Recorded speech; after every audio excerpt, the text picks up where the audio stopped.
এই কথাটো কংগ্ৰেছে ৰাজনীতি কৰি আছে। কৰিমগঞ্জ, ধুবুৰী, চাপৰ, শিলচৰ এইবিলাকৰ ৰাইজ গৈ লখিমপুৰত বহিছিল।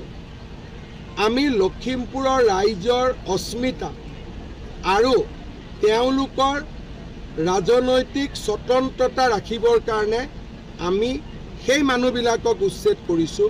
কোনো গুণগুণ চেতিয়াক আমি উচ্ছেদ কৰা নাই। এইটো একেবাৰে অসত্য কথা।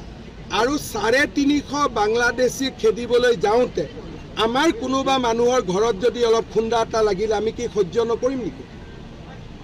যদি আমাৰ কাৰো গাতে অসম আন্দোলনত বিদেশী খেদিবৰ কাৰণে 855 জন শ্বহীদ হৈছে, এতিয়া যদি অসমীয়াই ভাবে যে 500 বাংলাদেশীক উৎখাত কৰক, কাষত মোৰ ঘৰটো আছে, সামান্য খুন্দা এটাও নালাগিব, তেনেকৈ জাতিটো বাচিব নেকি?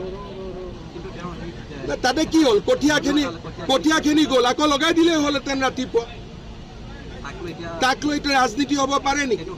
নাই, ৰাজনীতি কোনে কৰিছে? যোনে এই মহিলাগৰাকীৰ নামত বাংলাদেশীখিনিক সংৰক্ষণ দিব খোজে। উদ্দেশ্য মহিলাগৰাকী নহয়, উদ্দেশ্য হ'ল যাতে বিজেপিয়ে উচ্ছেদ বন্ধ কৰে। কিন্তু বিজেপিয়ে কালিও চাপৰত কৰিব, পৰহিও গোৱালপাৰাত কৰিব। কোনেও বিজেপিক ৰাখিব নোৱাৰে। বাংলাদেশী উচ্ছেদ হ'বই। ভূমি তেওঁৰ ভূমি লোৱাই নাই আমি। তেওঁৰ যিকেইগৰাকীৰ ভূমি আমি উচ্ছেদ কৰিছিলোঁ সকলোৱে আজি ভূমিত সোমাই গ'ল।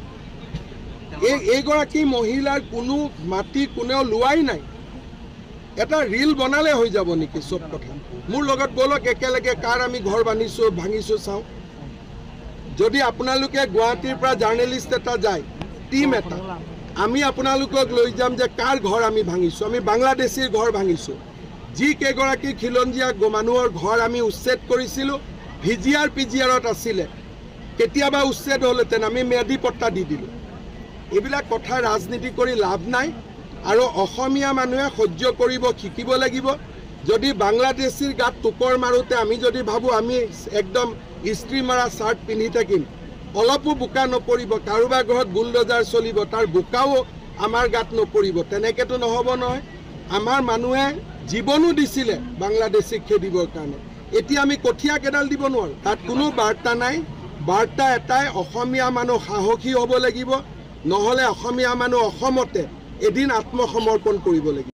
ভিডিঅ'টো যদি মানুহলোকে চালে প্লিজ চেনেলটো ছাবস্ক্ৰাইব কৰিবলৈ নাপাহৰিব।